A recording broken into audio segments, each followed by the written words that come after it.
नमस्कार दोस्तों, अज असी पंजाबी टीचिंग मैथड्स तो संबंधित टॉप MCQ सीरीज़ का पार्ट तीजा पढ़न जा रहे हाँ। इस तो पहला दो पार्ट असी पढ़ चुके हाँ तो ये है पार्ट तीजा। तो शुरू करते हाँ अज का ये पार्ट, जिसका पहला प्रश्न है, व्याकरण सिक्ख्या का आरंभ किस विधि नाल होना चाहिए है। व्याकरण सिक्ख्या का आरंभ किस विधि नाल होना चाहिए है। पहला है आगमन, दूजा है निगमन, तीजा है पृथक भाषा विधि अते चौथा है इन्हां विचों कोई नहीं। तो व्याकरण सिक्ख्या का जिहड़ा आरंभ है वो होना चाहिए है आगमन विधि नाल। आगमन विधि नाल व्याकरण सिक्ख्या का आरंभ होना चाहिए है अते अंत निगमन विधि नाल होना चाहिए है। आगमन विधि तो भाव है उदाहरण तो लेके नियम वल। इस विधि विच पहला उदाहरण दिते जाते हैं अते उस तो बाद नियम बनाए जाते हैं। निगमन विधि विच पहला नियम अते फिर उदाहरण दसे जाते हैं। तो आगमन विधि का ही उल्ट की है निगमन विधि। व्याकरण सिक्ख्या का आरंभ आगमन विधि नाल अते अंत निगमन विधि नाल होना चाहिए है। दूजा प्रश्न है, पंजाबी भाषा नूं मन्निया जाता है। पंजाबी भाषा नूं मन्निया जाता है खेतरी भाषा, उपभाषा, राष्ट्रीय भाषा जां आम भाषा।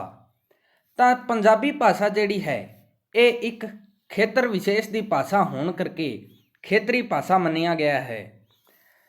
असी पढ़ते हाँ कि संविधान दे विच 22 भाषावां नूं दर्जा दिता गया है। तो 22 भाषा जिहड़ी है उन्हां विच पंजाबी भी है अते पंजाबी एक खेतरी भाषा है, ना कि उपभाषा, ना कि राष्ट्रीय अते ना कि आम भाषा। ये एक खेतर विशेष की भाषा होने करके ही खेतरी भाषा कहवाउंदी है। तो पंजाबी की है खेतरी भाषा। तीजा प्रश्न है, पंजाबी सिक्ख्या के उद्देश हन। पंजाबी सिक्ख्या के उद्देश हन। पहला है खुद सरल ते स्पष्ट भाषा विच सवे प्रगटावे।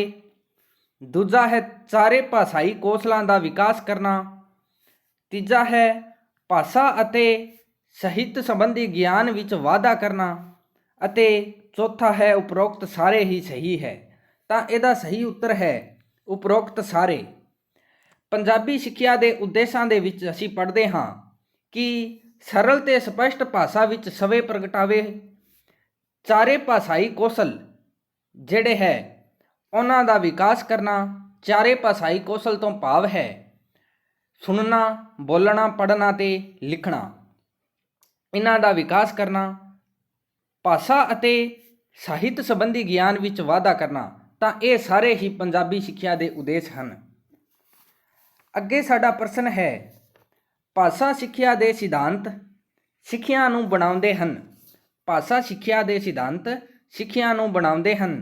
पहला है उपयोगी, दूजा है प्रभावपूर्ण, तीजा है कुशल अते चौथा है ये सारे। तो भाषा सिक्ख्या के जिहड़े सिद्धांत असीं पढ़े सी वो भाषा नूं उपयोगी भी बनाउंदे है, प्रभावपूर्ण भी बनाउंदे है अते कुशल भी बनाउंदे है। तो इसदा सही उत्तर है ये सारे। अगे है सिੱਖਣ प्रक्रिया का सब तो प्रभावशाली कारक की है। सिੱਖਣ प्रक्रिया का सब तो प्रभावशाली कारक की है। पहला है यतन, दूजा है जमात, तीजा है सुभाविकता अते चौथा है अभिप्रेरणा। तो सिੱਖਣ प्रक्रिया जिहड़ी है उसका सब तो प्रभावशाली कारक जिहड़ा है वो है अभिप्रेरणा। सब तो पहला बच्चा सीखण वल अभिप्रेरित होना बहुत जरूरी है।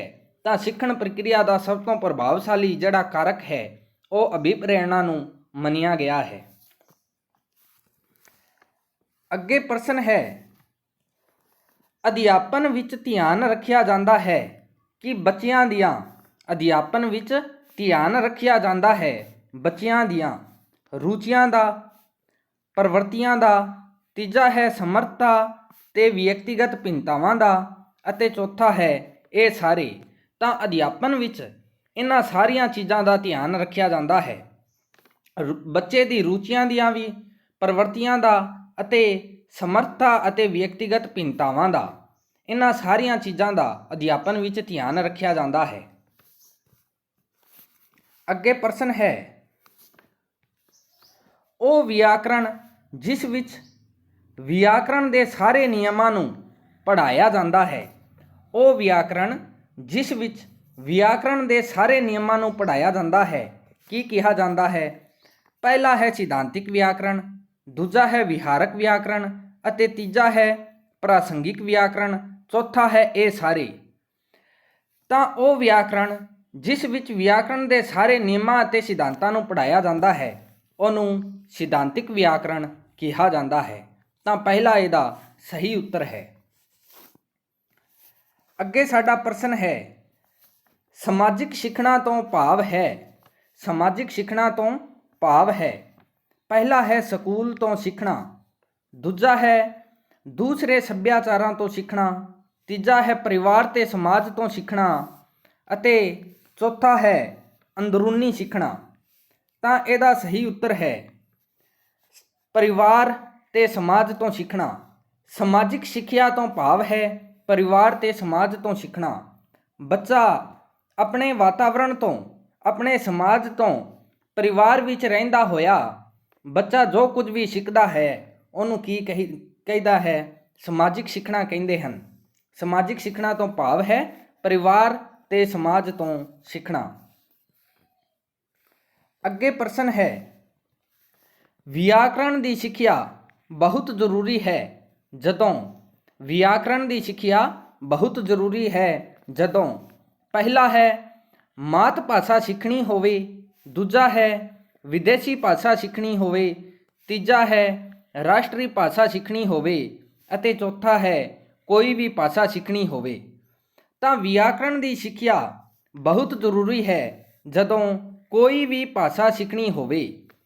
ਕੋਈ ਵੀ ਭਾਸ਼ਾ ਜਦੋਂ ਅਸੀਂ ਸਿੱਖਦੇ ਹਾਂ ਤਾਂ ਉਹਦੇ ਵਿਆਕਰਣ ਦਾ ਗਿਆਨ ਹੋਣਾ ਬਹੁਤ ਜ਼ਰੂਰੀ ਹੈ। ਤਾਂ ਵਿਆਕਰਣ ਦੀ ਸਿੱਖਿਆ ਕੋਈ ਵੀ ਭਾਸ਼ਾ ਸਿੱਖਣ ਲਈ ਬਹੁਤ ਜ਼ਰੂਰੀ ਹੈ। ਅੱਗੇ ਪ੍ਰਸ਼ਨ ਹੈ, ਭਾਸ਼ਾ ਦਾ ਵਰਕਸ਼ਾਪ ਜਾਂ ਕਾਰਜਸ਼ਾਲਾ ਕਿਸ ਨੂੰ ਕਿਹਾ ਜਾਂਦਾ ਹੈ? ਭਾਸ਼ਾ ਦਾ ਵਰਕਸ਼ਾਪ ਜਾਂ ਕਾਰਜਸ਼ਾਲਾ ਕਿਸ ਨੂੰ ਕਿਹਾ ਜਾਂਦਾ ਹੈ? ਪੁਸਤਕਾਲੇ ਨੂੰ, ਖੇਡ ਵਿਭਾਗ ਨੂੰ, ਸੱਭਿਆਚਾਰ ਵਿਭਾਗ ਨੂੰ, ਇਹਨਾਂ ਵਿੱਚੋਂ ਕੋਈ ਨਹੀਂ। ਤਾਂ ਸਾਨੂੰ ਪਤਾ ਹੈ ਕਿ ਭਾਸ਼ਾ ਦਾ ਵਰਕਸ਼ਾਪ ਜਾਂ ਕਾਰਜਸ਼ਾਲਾ ਕਿਹਨੂੰ ਕਹਿੰਦੇ ਹੈ? ਪੁਸਤਕਾਲੇ ਨੂੰ ਕਿਹਾ ਜਾਂਦਾ ਹੈ। ਅੱਗੇ ਪ੍ਰਸ਼ਨ ਹੈ, ਭਾਸ਼ਾ ਦੇ ਚਾਰੇ ਕੌਸ਼ਲਾਂ ਦਾ ਵਿਕਾਸ ਸੁਣਨਾ, ਬੋਲਣਾ, ਪੜ੍ਹਨਾ ਅਤੇ ਲਿਖਣਾ ਦੇ ਕਰਮ ਨਾਲ ਹੋਣਾ ਚਾਹੀਦਾ ਹੈ। ਭਾਸ਼ਾ ਦੇ ਚਾਰੇ ਕੌਸ਼ਲਾਂ ਦਾ ਵਿਕਾਸ ਸੁਣਨਾ, ਬੋਲਣਾ, ਪੜ੍ਹਨਾ ਅਤੇ ਲਿਖਣਾ ਦੇ ਕਰਮ ਨਾਲ ਹੋਣਾ ਚਾਹੀਦਾ ਹੈ। ਇਹ ਕਿਸ ਸਿਧਾਂਤ ਤੇ ਆਧਾਰਿਤ ਹੈ?